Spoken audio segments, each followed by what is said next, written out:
In this video, we will be covering the KENNEKA Jenkins case and the FOWLER case.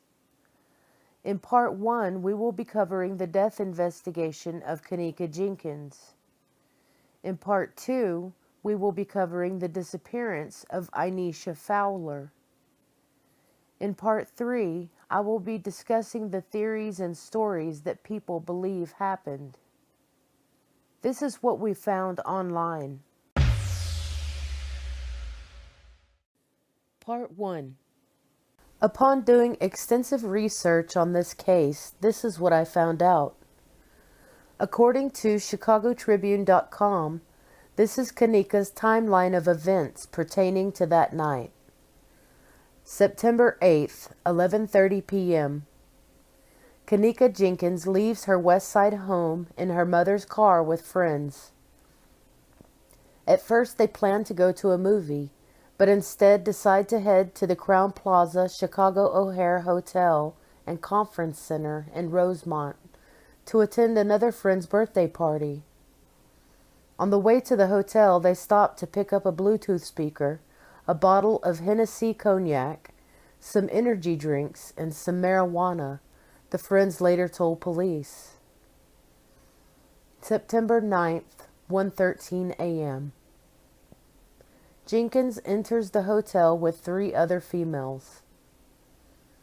September 9th, approximately 1:30 a.m. Jenkins sends a text message to her sister, according to police reports. The family says that's the last time they hear from her directly. September 9th, 1:36 a.m. A Facebook Live video appears to show the party in a 9th floor hotel room. The video, now viewed by millions, features a woman in mirrored sunglasses talking to the camera. Reflected in her glasses is the other side of the hotel room, where Jenkins appears to be sitting. September 9th, 2:17 a.m. Jenkins posts a Snapchat video that appears to show her in a hotel bathroom, according to what her sister told police. Friends say there were about 30 people at the party and that Jenkins spent the time talking with friends, drinking and dancing. September 9th, around 3 a.m. As friends prepare to leave the party, Jenkins realizes she's missing some belongings, including her phone. She stands in the hallway by the 9th floor elevator while her friends go back to the room to look for her belongings, according to a police report. A friend said it took about 10 or 15 minutes. When they returned to the hallway, Jenkins was gone. September 9th, 3:25 to 3:32 a.m. Surveillance video, which wouldn't be seen until hours later, shows Jenkins staggering around the hotel by herself, bumping into walls and a stair railing. She lurches through an empty kitchen, disappears around a corner, is never seen alive again. Investigators later learned the door to the freezer in which Jenkins was found, actually a freezer within a walk-in cooler, shuts automatically, but from the inside, the door latch can be activated by pushing a white circular handle. September 9th, about 4 a.m. Jenkins' friend calls her mother to ask if she's arrived home and let her know Jenkins cannot be found at the hotel. September 9th, about 5 a.m. Jenkins' friends return to her mother's home with her mother's car, according to a police report. Friends tell the family they lost Jenkins at the hotel and left after searching for her. September 9th, about 7:15 a.m. Jenkins' mother, Teresa Martin, calls Rosemont police from the parking lot. By now, she and other relatives and friends have been at the hotel for at least an hour, seeking answers about Jenkins.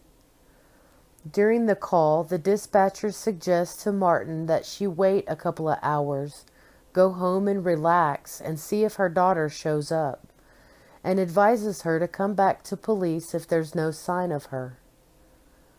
Martin expresses her concerns that her daughter has been drinking.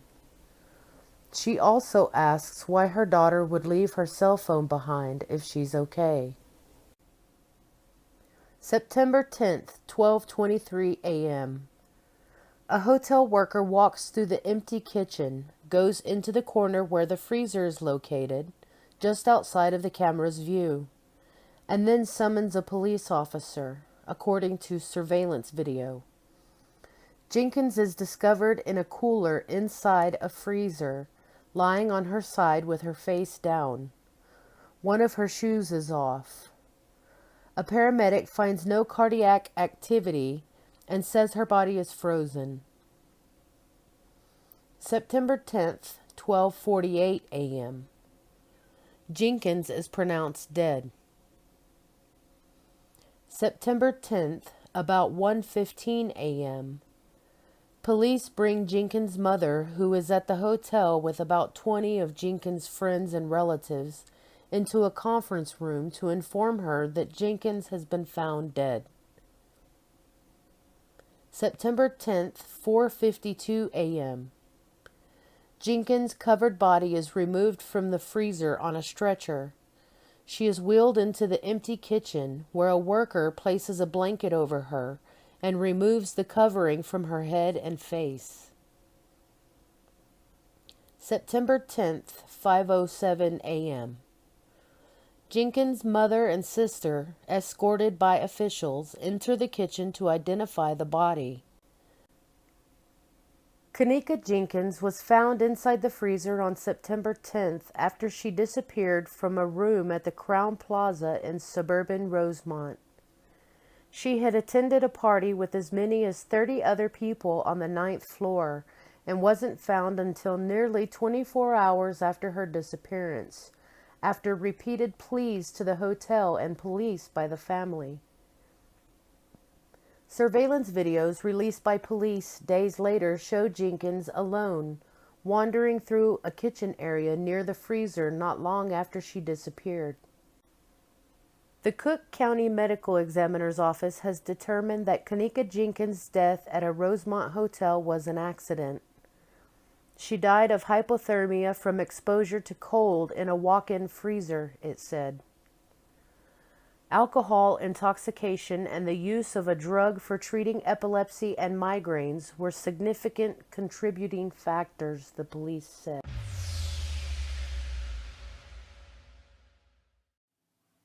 Part 2. Inesha and Yvonne Fowler are twins, the offspring of Patricia Fowler. The twins' disappearances were discovered in the summer of 2016. On June 20th, police went to the Fowler home on Bryant Street in Pittsburgh, Pennsylvania, with orders from Allegheny County Department of Children, Youth and Families to remove all of Patricia's children from her custody. She was under investigation for medical neglect of 4 of her children. All of them have serious medical conditions, and they had missed approximately 6 dozen medical appointments in total. The police removed the 4 children they found at the home, but on July 6th, the CYF agency officials told them there were supposed to be 6 children. Both police and CYF were unable to find either Yvonne or Inesha, who would have been 17 years old by this time. Details regarding the twins' disappearances are extremely sketchy.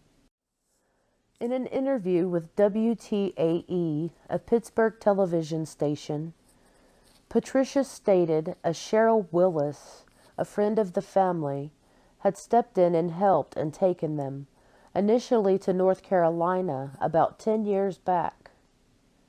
She said her children had moved with Willis to Georgia when they were 13. Patricia had not mentioned Willis's name to law enforcement. She told WTAE she is learning disabled, and became confused during the interrogation, but maintained, "I didn't sell my kids and they're not missing."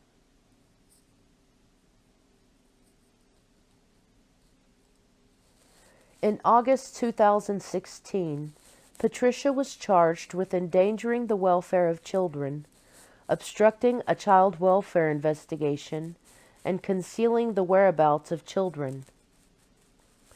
Later that same month, her 18-year-old son, Datwan Fowler, was charged with intimation, relation, or obstruction in child abuse cases, criminal conspiracy, obstructing administration of law or other government function, and giving false identification to law enforcement.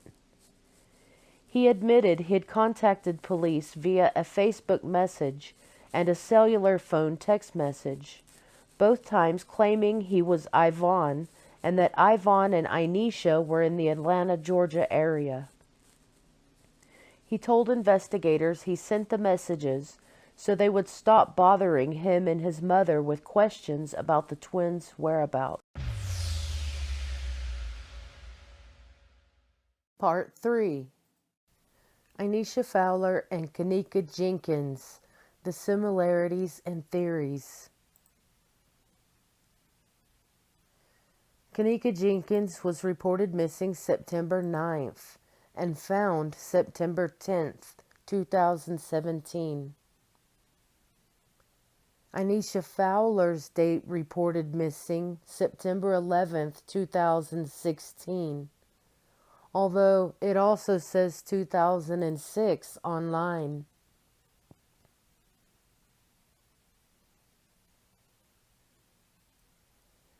Anyone that follows the KENNEKA Jenkins case knows that the days September 8th to the 11th play a huge role in her death investigation.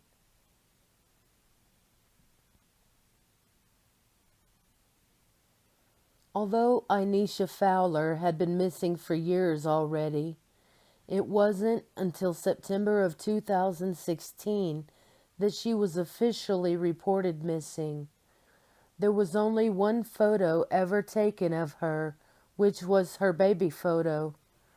The other photo, where she is older, is an age progression photo, an example of what she would look like older. Looking at the baby photos of both girls side by side, you cannot deny they look very much alike.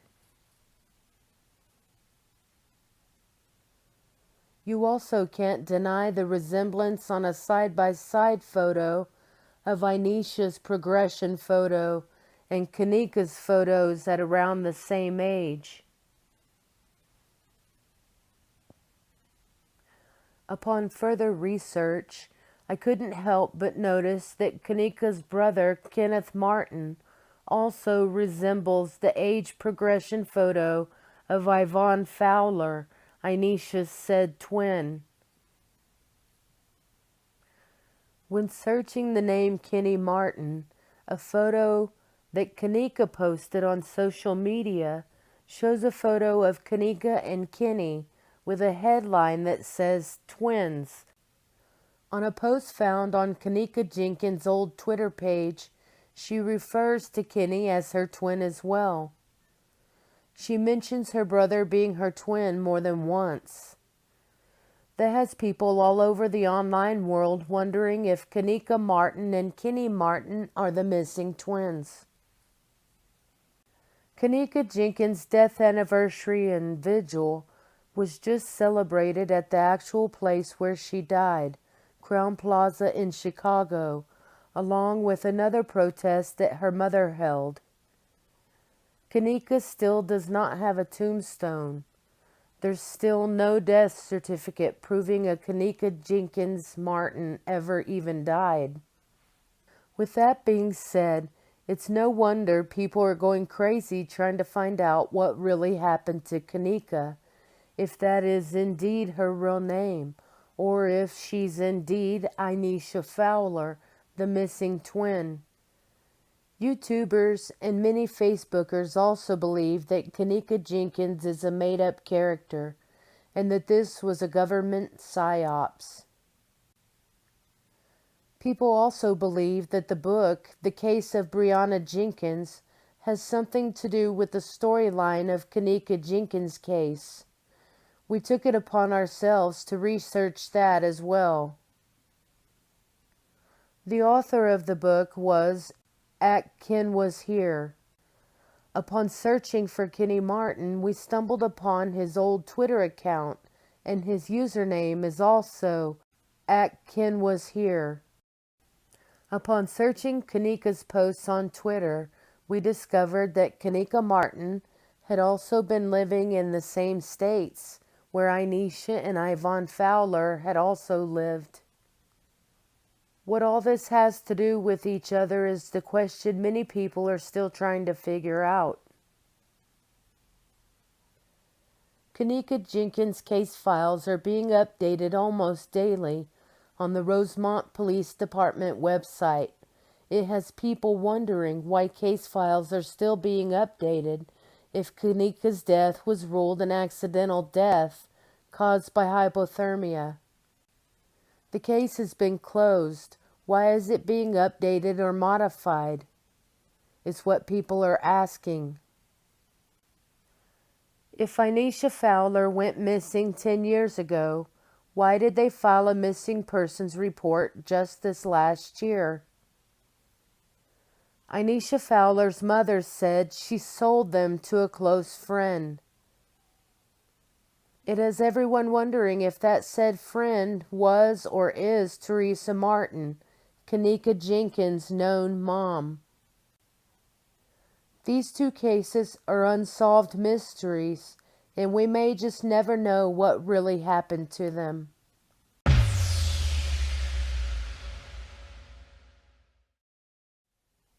Thank you for watching.